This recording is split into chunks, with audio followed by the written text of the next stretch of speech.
Muhammad ibn Abdullah wa ala alihi wa sahbihi wa man wala. Alhamdulillah ala hadhihi al-liqa'at wa hadhihi al-mujalasat. Alhamdulillah ala hadhihi al-imtidadat min Rabbil bariyat. Nahnu fi rihab Sayyidi Al-Habib Abdullah bin Muhammad bin Abdullah Al-Haddar. Beliau ini merupakan putra dari guru-guru kita, putra dari Habib Muhammad, ipar dari Al-Habib Umar. Dan alhamdulillah datang ke tempat ini setelah 27 tahun. Dulu beliau datang bersama dengan Habib Umar 27 tahun yang lalu. Hari ini baru datang kembali, yang alhamdulillah ketepatan pas jalsatul du'a. Ya udah kita bawa kemari.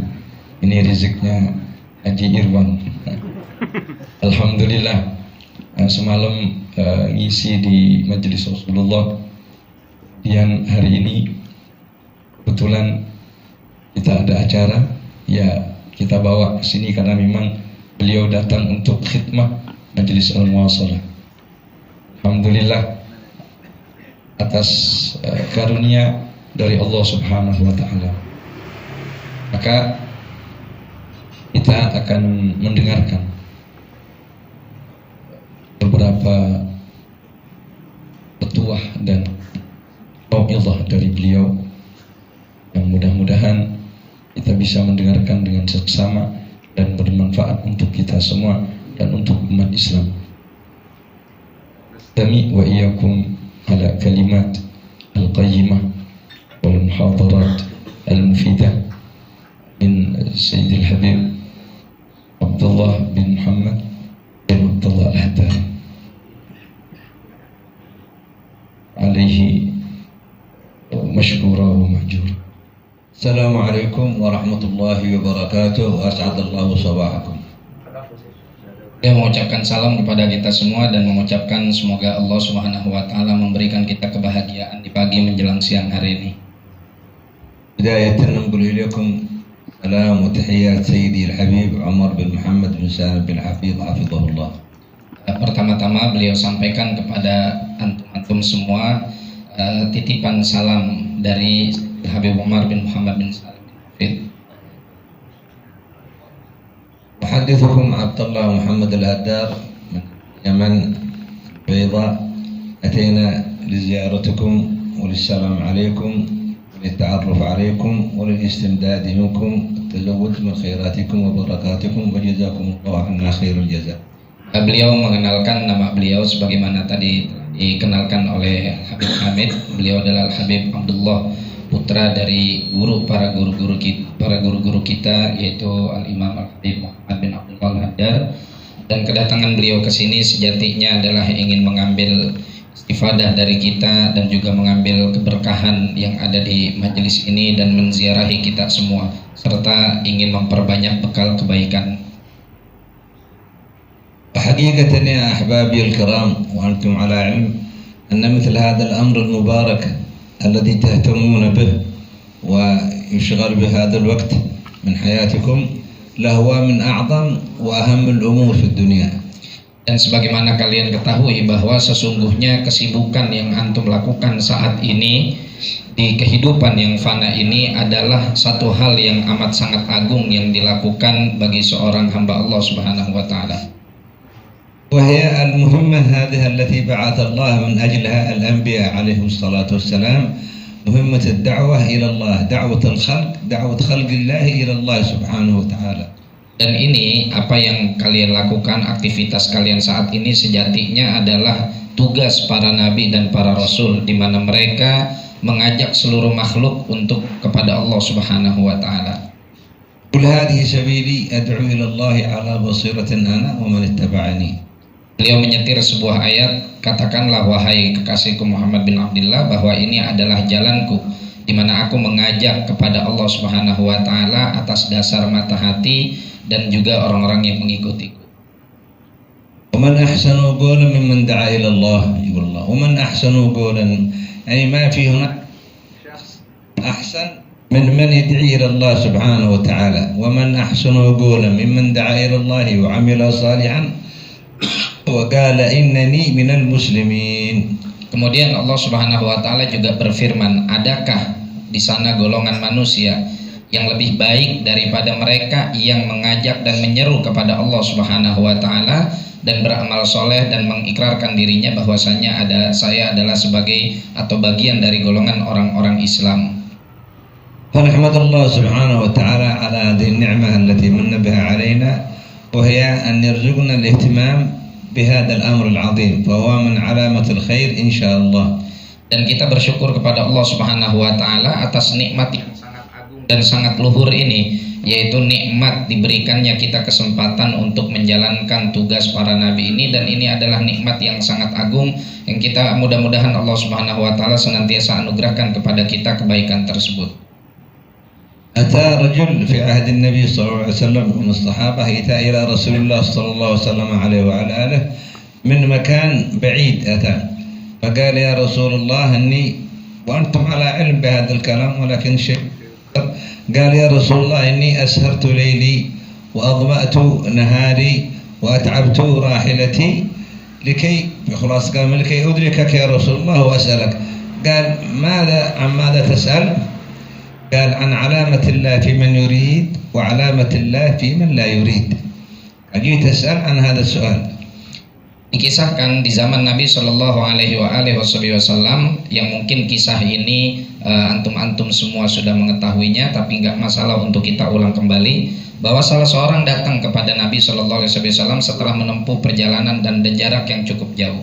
Kemudian orang tersebut berkata kepada Rasulullah Shallallahu Alaihi Wasallam, ya Rasulullah, saya ini menempuh perjalanan yang cukup jauh dan kemudian saya juga malam begadang, kemudian siang rela meninggalkan makan dan minum, kemudian berdahaga, dan semua ini saya lakukan demi untuk berjumpa denganmu, dan saya punya satu pertanyaan. Apa pertanyaan tersebut? Pertanyaan tersebut adalah, apa sih ciri-ciri sosok yang dikehendaki atau ingin diberikan kasih sayang oleh Allah Subhanahu wa taala, dan apa ciri-ciri orang yang tidak mendapatkan kehendak kasih sayang Allah Subhanahu wa taala.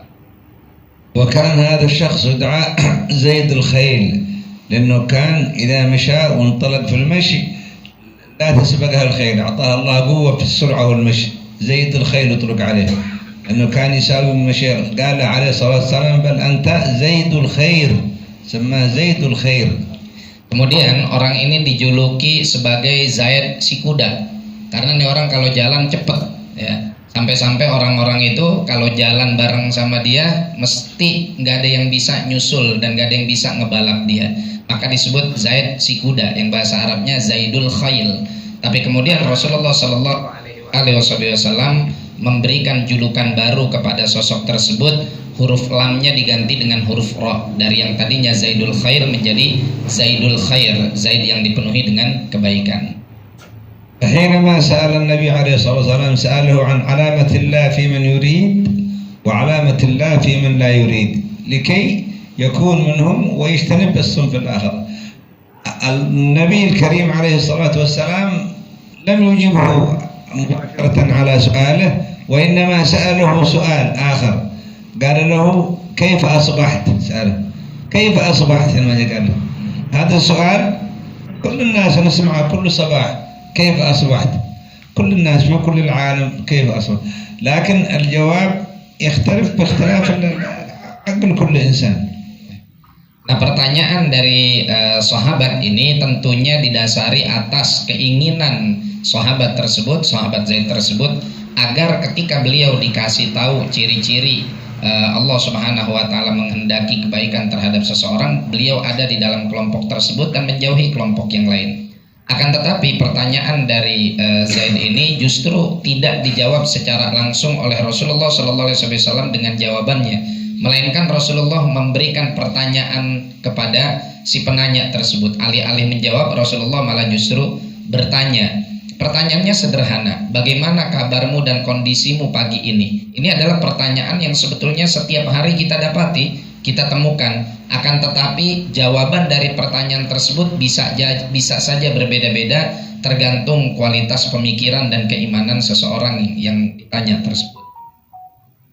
فحينما سألوه عليه الصلاة والسلام كيف أصبحت لم يجب جواب المعتاد اللي كل الناس تجيب أصبحت بخير تعبان مريض، لا، قال أصبحت أحب الخير وأحب أهل الخير وأفرح إذا عملت خير وأتأسف على ما فاتني من خير. أجاب بأربع علامات، أربع أشياء، ما هي؟ قال أصبحت أحب الخير وأحب أهل الخير وأفرح إذا عملت خير وأتأسف على ما فاتني من خير. فقال له عليه الصلاة والسلام قال حسبك حسبك، أنت أتيت تسأل عن علامة الله، قال هذه علامة الله في من يريد، تحب الخير وتحب أهل الخير وتفرح إذا عملت خير وتتأسف على ما فاتك من خير. قال هذه علامة الله في من يريد. Kemudian si sahabat Zaid ini justru memberikan sebuah jawaban yang sangat berbeda dari jawaban orang-orang pada umumnya. Biasanya orang kalau ditanya bagaimana kabarmu pagi ini, maka jawabannya antara ya alhamdulillah saya baik, atau mungkin saya kurang sehat, atau mungkin saya lagi lelah, lagi capek. Tapi justru jawaban dari sahabat ini, dari Sayyidina Zaid ini sangat di luar yang pada umumnya. Jawaban beliau apa? Alhamdulillah keadaan saya pagi ini ya Rasulullah, saya mencintai kebaikan, mencintai setiap pelaku kebaikan, dan saya berbahagia apabila melakukan kebaikan, dan saya pagi ini selalu memiliki perasaan menyesal apabila tertinggal dari satu saja perbuatan kebaikan. Kemudian mendengar jawaban tersebut, Rasulullah Shallallahu Alaihi Wasallam mengatakan, itu dah cukup itu.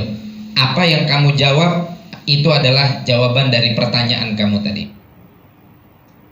لأن العلماء يقولوا حينما يكون الإجابة عن سؤال بسؤال قالوا يكون أضبط في العقل. حينما يسألك أي شخص سؤال فتسأله أنت سؤال والسؤال هذا فيه الإجابة، يقولوا تكون أضبط في العقل ما تنتسي بسرعة.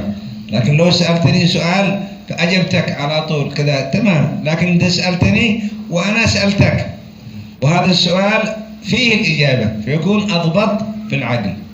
Para ulama mengatakan bahwa metode yang digunakan oleh Rasulullah Shallallahu Alaihi Wasallam dalam memberikan jawaban dari pertanyaan Sayyidina Zaid ini, setelah dilakukan penelitian itu memberikan kemampuan daya ingat yang lebih kuat dan lebih awet bagi si orang yang bertanya.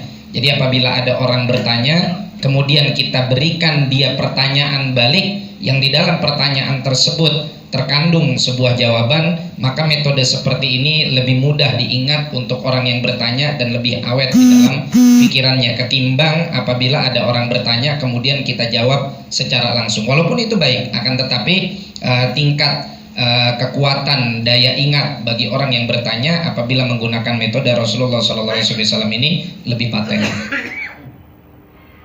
وهذه الأربع الخصال جمعت كل الأمور المحببة والأمور التي ينبغي أن يتحلى بها المسلم العاقل في دنياه. أحب الخير، فمحبة الخير والتعلق بالخير وبعمل الخير من صفات وسمات وعلامات العقول الراقية والعقول الوافية الكبيرة، أنه يحب الخير، وعكس الخير الشر، يكره الشر بكل أصنافه وبكل ألوانه. يحب الخير، والخير ما أمر الله سبحانه وتعالى به أن نعمله، وأمر رسول الله صلى الله عليه وسلم عليه وعلى آله، وما يراه ذو المروءات وذو العقول لأن الله يقول وافعلوا الخير لعلكم تفلحون.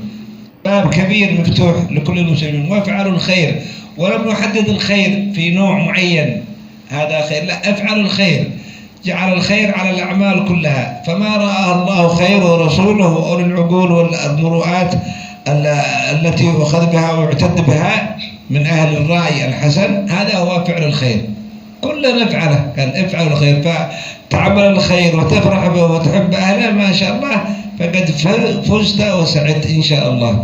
Dan 4 sifat ini sejatinya adalah sifat yang mencakup seluruh kebaikan yang harus dimiliki oleh setiap mukmin, dan setiap mukmin harus senantiasa mempersolek dan memperindah dirinya dengan sifat-sifat tersebut. Jika kita renungi hadis ini ya ikhwan sekalian, bahwa melakukan kebaikan, cinta terhadap kebaikan, kemudian tertautnya hati kita dengan setiap kebaikan, serta mencintai para pelaku kebaikan, bahagia saat melakukan kebaikan dan menyesali setiap kita tertinggal dari perbuatan kebaikan, maka orang yang memiliki sifat seperti ini menandakan dia adalah orang dengan kualitas akal yang tinggi, dengan kualitas kepribadian yang agung, yang mulia. Kemudian apa sih kriteria atau dhobit dari kebaikan itu sendiri? Karena Allah Subhanahu wa taala berfirman di dalam Al-Qur'an, waf'alul khair, lakukanlah setiap kebaikan. Nah, apa kriteria dan neraca yang kita gunakan untuk menandai bahwa ini adalah perbuatan kebaikan?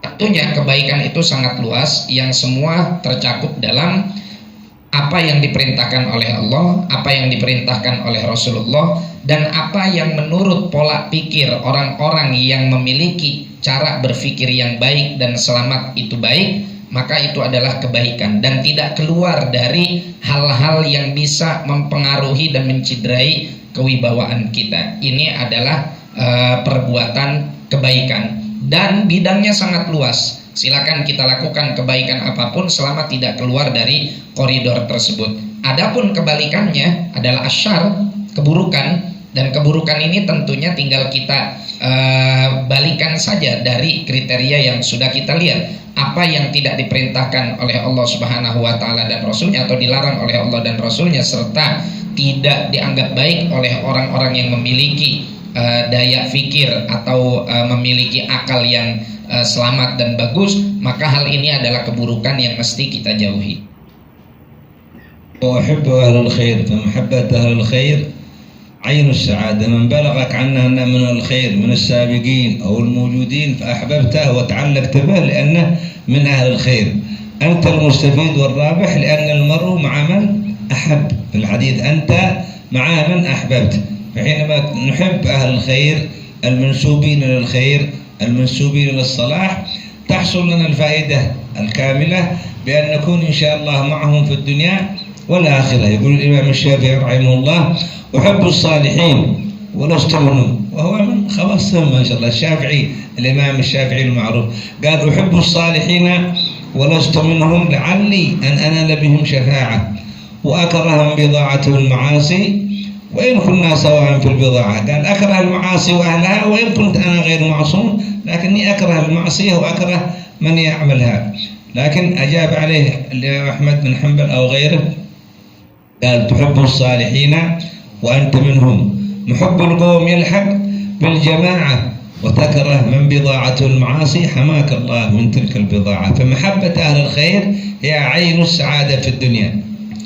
Kemudian yang kedua adalah mencintai para pelaku kebaikan. Ini ikhwan sekalian adalah sifat yang sangat luar biasa, karena ketika kita mencintai orang-orang yang mana mereka adalah para pelaku kebaikan, terutama dari para salaf kita, dari para pendahulu kita, kemudian hati kita memiliki koneksi yang kuat dengan mereka, maka kita akan menjadi orang yang beruntung. Kenapa kita akan menjadi orang yang beruntung? Karena jelas-jelas Rasulullah SAW bersabda bahwa engkau akan bersama dengan orang yang engkau cintai. Jika yang kalian cintai adalah para pelaku kebaikan, orang yang engkau cintai adalah orang-orang soleh yang sudah betul-betul terkenal kesolihannya dan juga kebaikannya, maka Anda akan mendapatkan keberuntungan dengan senantiasa membersamai mereka di dunia dan di akhirat. Diriwayatkan dari Sayyidina Imam Muhammad bin Idris Asy-Syafi'i bahwa beliau mengatakan, saya mencintai orang-orang soleh walaupun saya ini bukan bagian dari mereka. Kemudian beliau tadi memberikan komentar, cukuplah kita tahu bagaimana Al-Imam Syafi'i solehnya luar biasa, tapi tidak mengaku dirinya sebagai orang soleh, namun justru lebih bangga mengaku sebagai pecinta orang-orang soleh. Dan aku membenci kemaksiatan, meskipun aku juga sama dengan para pelaku kemaksiatan tersebut. Namun gubahan syair dari Sayyidina Imam Syafi'i ini diberikan jawaban oleh Imam Ahmad bin Hanbal muridnya atau yang selainnya, bahwa kemudian yang mana isi syair tersebut menyatakan engkau Imam Syafi'i adalah orang yang mencintai kaum solihin dan engkau adalah bagian dari mereka, dan pecinta akan senantiasa bersama orang yang dicintai, sedangkan engkau membenci kemaksiatan, dan semoga Allah Subhanahu wa taala melindungimu dari kemaksiatan tersebut. افرح إذا عملت خير، فالفرح بعمل الخير من أمور الخير، والشاهد في كلام هذا كله الفرح بهذا العمل. حينما نرى أن الله سبحانه وتعالى وفقنا لمثل هذا الأمر، الاهتمام بالدعوة، الاهتمام بتعليم الناس، الاهتمام بما يرشد وبما يصلح، هذا خير نفرح به. فالفرح بالخير وبعمل الخير خير آخر. وهكذا فرق بين من يعمل الخير وهو فرحان أنه في خير، أن الله مثابع أضعاف، بين من يعمل عمل أنه أمر عادي، وظيفة ولا روتين يؤديها، فرق. حتى قالوا فرق مثلا في الصلاة، والصلاة أفضل عمل، من يصلي بحضور بفرح باطمئنان أرحنا بها يا بلال، يدخل في حضر، وبين من يركع ويسجد ويقوم، كلاهما صلاة، لكن فرق بين الصلاتين. كذلك يقاس على كل الأعمال. فقال أفرح إذا عملت خير، فيفرح الإنسان لأن الموفق هو الله سبحانه وتعالى، والمعين هو الله. قال سبحانه وتعالى ولكن كره الله حينما الرسول صلى الله عليه وسلم تأثر على بعض من تخلفوا عن بعض الغزوات، فقال له الله قال لا، ولكن كره الله بهذا ومثبطهم، نسأل الله السلامة. فالذي ما يهتم بهذه الأمور ما في توفيق له من الله سبحانه. فمن وفق يفرح أن الله اختاره، وأن الله وفقه، وأن الله جنده في هذا الطريق وفي هذا الأمر. فالحمد لله على ذلك، ونسأل الله الثبات. Kemudian sifat yang ketiga ini ya ikhwan, yaitu sifat bahagia saat melakukan kebaikan. Ini juga adalah sifat yang luar biasa. Kenapa? Karena tentunya ada perbedaan antara orang yang bahagia melakukan kebaikan dengan orang yang melakukan kebaikan tapi dia tidak memiliki rasa kebahagiaan dalam melakukannya, atau melakukannya hanya sekedar sebagai rutinitas biasa. Orang yang melakukan kebaikan disertai dengan rasa kebahagiaan, maka Allah Subhanahu wa taala akan tambahkan pahala baru atas kebahagiaannya, di atas pahala dari kebaikan yang telah dia lakukan. Sedangkan orang yang melakukan kebaikan tanpa ada kebahagiaan, tanpa ada sukacita di dalam melakukan kebaikan tersebut, dia diberikan pahala atas kebaikannya, namun semua itu namun dia tidak mendapatkan pahala tambahan atas kebahagiaannya. Sebagaimana ada perbedaan antara orang yang sholat hanya sekedar ruku, sujud, ya, hanya sekedar melaksanakan syarat dan rukunnya saja, akan berbeda dengan orang-orang yang melaksanakan sholat dengan tumakninah, dengan kekhusyuan, sehingga muncul kalimat indah dari Rasulullah Sallallahu Alaihi Wasallam, "Arihna biha ya Bilal, wahai Bilal, hembuskanlah kepada kami aroma yang nikmat dan indah dari melaksanakan sholat." Tapi sebagian orang melaksanakan sholat nggak ada bumbunya, anyep-anyep aja, ya. Seperti itulah kira-kira ketika kita melakukan kebaikan tanpa ada kebahagiaan, maka tidak akan ada rasa yang sensasional di dalam melaksanakan kebaikan tersebut. Namun orang-orang yang berbahagia dalam melakukan kebaikan tersebut, dia akan merasa bahwa kebaikan ini adalah satu hal yang betul-betul dia merasakan kebahagiaan di dalamnya. Al-khaslah ar-rabi'ah wal akhir qal أتأسف على ما فاتني من خير. يعني هناك عمل خير وأمر خير ما قدرت عليه، أتأسف عليه، وهذا من علامات الإيمان، من علامات المؤمن. تجد المؤمن مجتهدا فيما يطيق متلهفا على ما لا يطيق.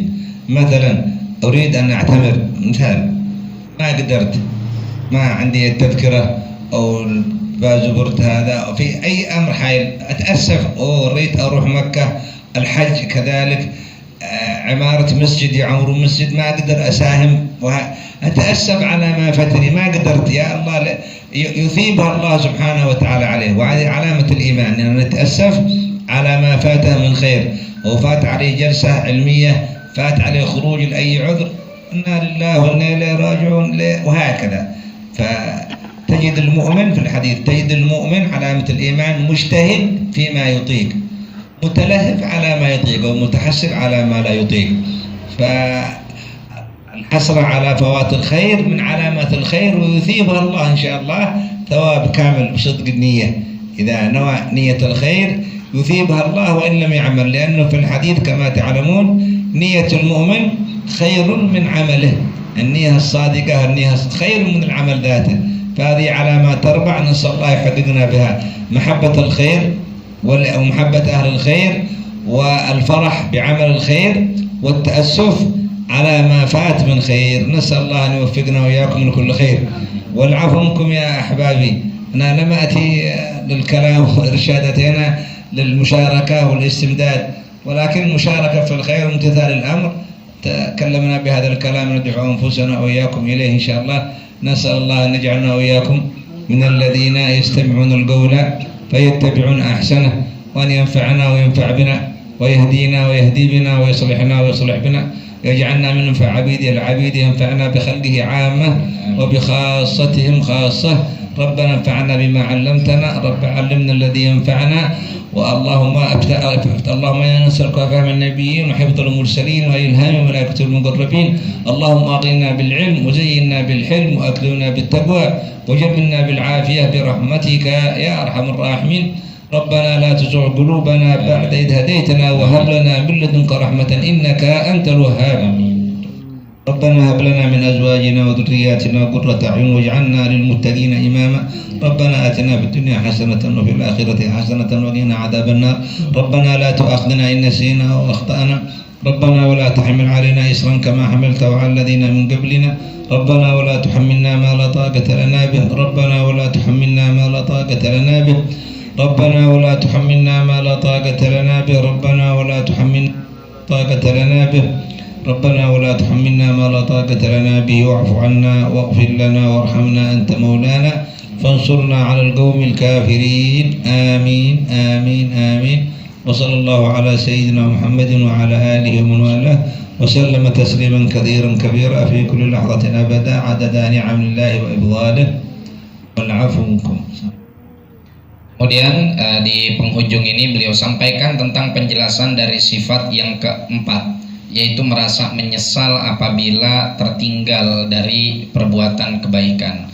Beliau menyetir sebuah hadis bahwasanya penyesalan terhadap kebaikan yang tidak terlaksanakan itu adalah tanda dari kesempurnaan iman seorang mukmin. Karena mukmin yang imannya sempurna adalah dia senantiasa berusaha untuk melakukan apa yang dia mampu dan terdapat penyesalan di dalam dirinya saat dia tidak mampu.